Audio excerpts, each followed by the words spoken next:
অনেক সুন্দর একটি গল্প পেতে আমাদের চ্যানেলটি সাবস্ক্রাইব করে রাখবেন। বিয়ের 2 বছর পর প্রতিবন্ধী শিশু জন্ম দেওয়ার কারণে আমার স্বামী আমাকে ডিভোর্স দেন। ডিভোর্সের মাত্র 15 দিন পর আমার সেই ছোট্ট সন্তানটাও মারা যায়।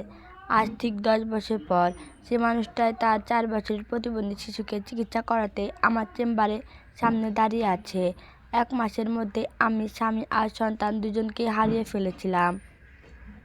তখন মনে হয়েছিল আমার জীবনটা যেন একেবারে শেষ হয়ে গেছে। 10 বছর পর সেই মানুষটাই তার 4 বছরের প্রতিবন্ধী শিশুকে চিকিৎসা করাতে আমার চেম্বারের সামনে দাঁড়িয়ে আছে। সে কোনোদিন কল্পনাও করেনি যাকে একদিন অবহেলা করে, ঘৃণা করে ছেড়ে গিয়েছিলাম, সে মেয়েটা একদিন MBBS ডাক্তার হয়ে তার সন্তানেরই শেষ ভরসা হবে। ডিভোর্সের পর সন্তানের মৃত্যুর শোক আমাকে ভিতর থেকে একেবারে ভেঙে দিয়েছিল। কিন্তু বাবা-মা আমার হাত শক্ত করে ধরে বলেছিলেন, কাঁদলে জীবন থেমে থাকবে না মা, আবার সেই বই হাতে নাও। সেই দিন থেকে নতুন করে পথ চলা শুরু হয়েছিল আমার। চেম্বারের দরজায় বসে আমি সেদিন রোগীদের রিপোর্ট দেখছিলাম। হঠাৎ নার্স এসে বলল, ম্যাডাম, বাইরে একজন ভদ্রলোক তার বাচ্চাকে নিয়ে অনেকক্ষণ ধরে অপেক্ষা করছেন। বাচ্চাটার অবস্থা খুব একটা ভালো না। আমি মাথা না তুলেই বললাম, পাঠিয়ে দিন। দরজা খুলতে আমার হাতে থাকা কলমটা থেমে গেল। আমার সামনে দাঁড়িয়ে থাকা মানুষটাকে চিনতে 1 সেকেন্ডও লাগেনি। রাহাত, আমার সাবেক স্বামী। তবে আগের সেই আত্মবিশ্বাসী, হাসিখুশি মানুষটা যেন কোথাও হারিয়ে গেছে। চোখের নিচে কালি, এলোমেলো দাড়ি, মুখে ক্লান্তির ছাপ। তার পাশে 4 বছরের একটি ছোট্ট ছেলে। শিশুটি বাবাকে শক্ত করে ধরে আছে। তার চোখে এক ধরনের অসহায়ত্ব।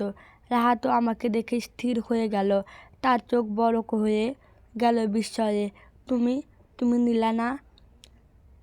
আমি শান্ত গলায় বললাম, হ্যাঁ, বসুন, আগে বাচ্চাটাকে দেখি। সে যেন এখনও বিশ্বাস করতে পারছে না। কয়েক মুহূর্ত আগেও হয়তো ভেবেছিল একজন সাধারণ ডাক্তার দেখবে, কিন্তু ভাগ্য তাকে এনে দাঁড় করিয়েছে এমন একজন মানুষের সামনে, যাকে সে একদিন নিজের জীবন থেকে মুছে ফেলেছিল।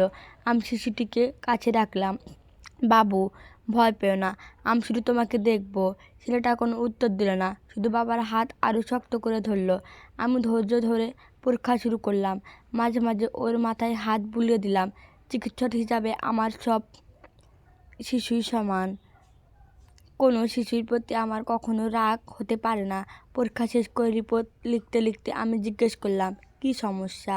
রাহাত নিচু গলায় বলল, জন্ম থেকে ওর কিছু শারীরিক ও স্নায়বিক সমস্যা আসছে।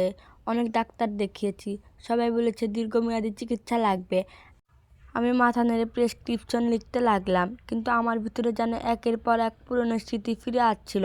10 বছর আগে যখন আমাদের প্রথম সন্তান জন্মেছিল, তখন ডাক্তার বলেছিলেন শিশুটির কিছু বিশেষ চাহিদা থাকবে।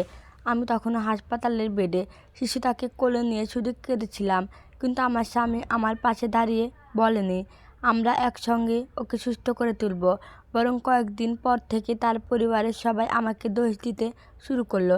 এমন বাচ্চা জন্ম দিয়েছি, এই মেয়েকে রেখে কী লাভ? দ্বিতীয় বাচ্চা যদি এমন হয় তাহলে তো বংশ বাতিল নেমে যাবে। আমি ভেবেছিলাম রাহাত অন্তত আমার পাশে থাকবে, কিন্তু সে একদিন কাগজ এগিয়ে দিয়ে বলেছিল, ডিভোর্সের কাগজে সই করে দাও। আমি আর পারছি না। সেদিন আমার বুকের ভিতরটা যেন ভেঙে গিয়েছিল। ডিভোর্সের মাত্র 15 দিন পর আমার ছোট্ট সন্তানটাও পৃথিবী ছেড়ে চলে গেল। আমি বেঁচে ছিলাম, কিন্তু আমার ভিতরে মানুষটা যেন সেদিন মারা গিয়েছিল। সন্তানের ছোট ছোট জামা কাপড় বুকে জড়িয়ে সারা রাত কাঁদতাম। মনে হতো আর কোনোদিন হাসতে পারবে না। ঠিক তখনই বাবা আমার পাশে বসে বলেছিলেন, জীবন তোমার কাছে থেকে অনেক কিছু কেড়ে নিয়েছে, এবার তুমি জীবনের কিছু ফিরে দাও।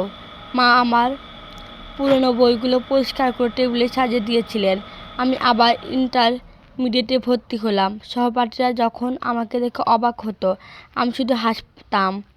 কেউ জানতো না প্রতিটি বইয়ের পাতার সঙ্গে আমার সন্তানের স্মৃতি জড়িয়ে আছে।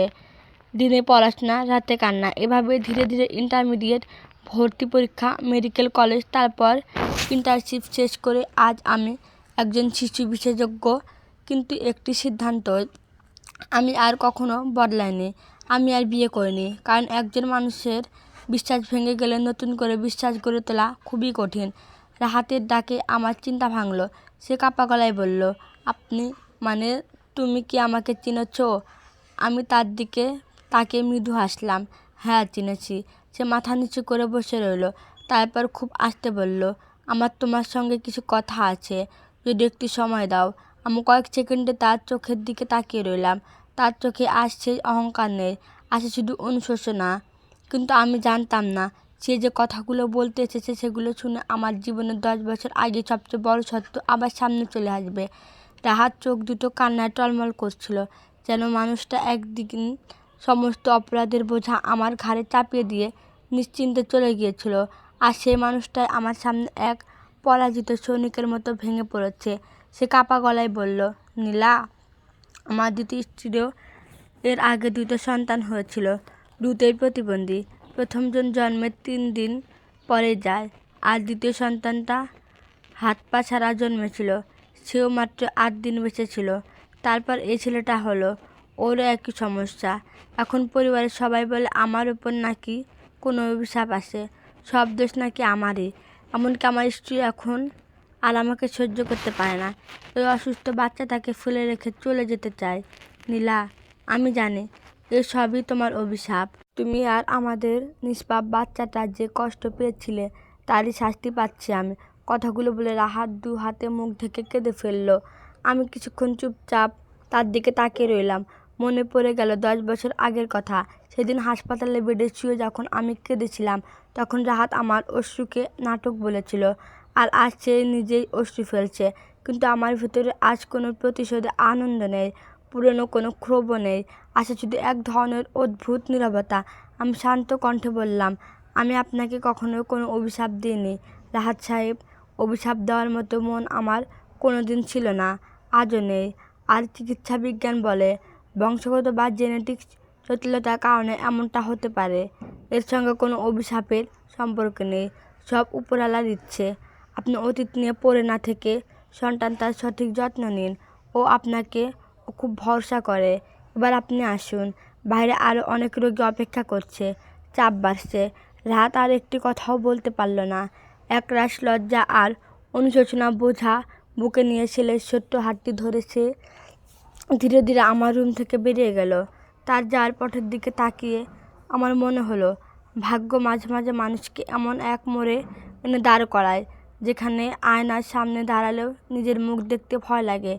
রাহাত আজ নিজের তৈরি করা সেই আয়নার সামনে দাঁড়িয়েছে। হাসপাতাল থেকে বের হয়ে গাড়িতে ওঠার পর বুক চিরে একটা দীর্ঘশ্বাস বেরিয়ে এলো। রাহাতের চরম অনুশোচনা আমাকে আজ অদ্ভুত সত্যের মুখোমুখি দাঁড় করিয়ে দিল। আমি বুঝেছি, অতীতের বিষাক্ত স্মৃতিগুলোকে ধরে রেখে নিজেকে কষ্ট দেওয়ার কোনো মানে হয় না। জীবন তো থেমে থাকে না। তবে কেন আমি একটা ভাঙা বিশ্বাসের উপর দাঁড়িয়ে নিজের ভবিষ্যৎকে আটকে রাখবো? আমি ফোনটা বের করে মাকে কল দিলাম। রিং হতেই মা ধরে বললেন, বল মা নীলা, ডিউটি শেষ হলো? আমি একটু থেমে শক্ত গলায় বললাম, মা, আমি বিয়েতে রাজি। তোমরা যেখানে বলবে, যে সিদ্ধান্ত নেবে, আমি তাতেই রাজি। সব ব্যবস্থা করো। ওপাশ থেকে মা যেন নিজের কানকেও বিশ্বাস করতে পারছিলেন না। কিছু মুহূর্তের নীরবতা, তারপরে মায়ের গলায় কাপা আওয়াজ ভেসে এলো, সত্যি বলছিস মা? তুই সত্যিই রাজি? পাশে থাকা বাবার উৎফুল্ল কণ্ঠ শুনতে পেলাম। 10 বছর পর আমার বাবা মার কণ্ঠ আজ আনন্দের জোয়ার ভাসছে। তাদের চোখ দিয়ে হয়তো জল গড়িয়ে পড়ছে, তবে তা আজ দুঃখের নয়, অপার শান্তির। আমি মনে মনে সিদ্ধান্ত নিয়েছিলাম, আর কোনোদিন সংসার বাঁধব না, কোনো পুরুষকে আর বিশ্বাস করব না। কিন্তু আজ রাহাতের সেই অসহায় সন্তানকে দেখে আর নিজের বাবা মার দীর্ঘদিনের নীরব অপেক্ষা দেখে আমার ভিতরে জমে থাকা বরফ গলে গেছে। নারীর মাতৃত্ব কেবল গর্ভধারণেই সীমাবদ্ধ নয়, তার মমতা সরিয়ে দেওয়ার ক্ষেত্রে আরও বিশাল। আঘাত আমার বিশ্বাস ভেঙেছিল সত্যি, কিন্তু জীবনের প্রতি আমার ভালোবাসা কেড়ে নিতে পারেনি। হ্যাঁ, আমি আবার নতুন করে বাঁচতে চাই। আমার বড্ড মা ডাক শুনতে ইচ্ছা করে, একটা নিষ্পাপ প্রাণকে বুকে জড়িয়ে ধরে বলতে ইচ্ছা করে, আমি আসি তো, তোর কোনো ভয় নেই। গল্পর নাম অনুশোচনা, সমাপ্ত। ধন্যবাদ।